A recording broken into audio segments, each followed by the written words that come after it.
കൃഷ്ണാബോധം നേടാനായി നമ്മുടെ ബുദ്ധിയും പരിശ്രമവും മാത്രം പോരാ. ആധ്യാത്മിക ജീവിതത്തിന്റെ യഥാർത്ഥ ആരംഭം വിനയത്തിലാണ്. മനുഷ്യർ പലപ്പോഴും താൻ പഠിച്ച ബുദ്ധിയും കഴിവും വെച്ച് ഭഗവാനെ മനസ്സിലാക്കാം എന്ന് വിചാരിക്കുന്നു.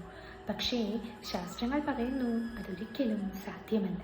കൃഷ്ണാബോധം മനുഷ്യന് സ്വന്തം ശ്രമം കൊണ്ട് മാത്രം ലഭിക്കുന്നതല്ല. അതിന് ആത്മസാക്ഷാത്കാരം നേടിയ ഒരു യഥാർത്ഥ ആധ്യാത്മിക ഗുരുവിനെ സമീപിക്കണം. ഗുരുവിന്റെ പാദപങ്കജങ്ങളിൽ വിനയത്തോടെ സമർപ്പണം ചെയ്യുമ്പോഴാണ് ആത്മീയ ജീവിതത്തിന്റെ ആദ്യപടി തുടങ്ങുന്നത്. ഗുരുവിന്റെ പാദങ്ങൾ സ്പർശിക്കുക എന്നത് വെറും ഒരു ആചാരം മാത്രമല്ല. അത് നമ്മുടെ അഹങ്കാരവും ഭൗതിക ലോകത്തിലെ മിഥ്യാഭിമാനവും ഉപേക്ഷിക്കുന്നതിന്റെ ഒരു അടയാളമാണ്.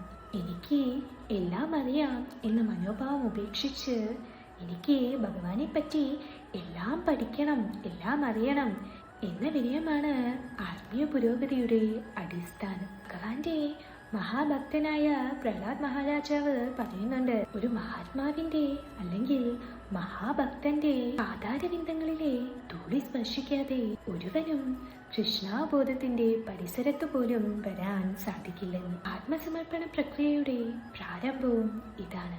സർവരും തനിക്ക് സമർപ്പിതരാകണം എന്നാണ് ശ്രീകൃഷ്ണ ഭഗവാൻ ആഗ്രഹിക്കുന്നത്. ഒരുവൻ ഒരു യഥാർത്ഥ ആധ്യാത്മിക ഗുരുവിന്റെ പാദപങ്കജങ്ങൾ സ്പർശിക്കുന്നതിലൂടെയാണ് ഈ സമർപ്പണ പ്രക്രിയ ആരംഭിക്കുന്നത്.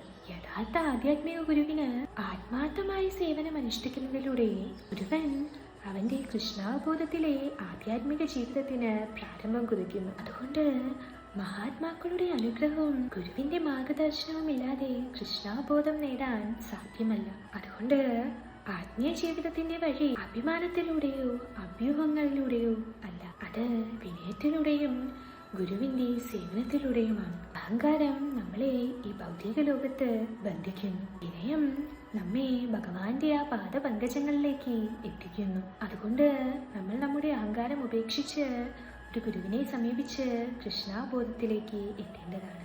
ഹരേ കൃഷ്ണ.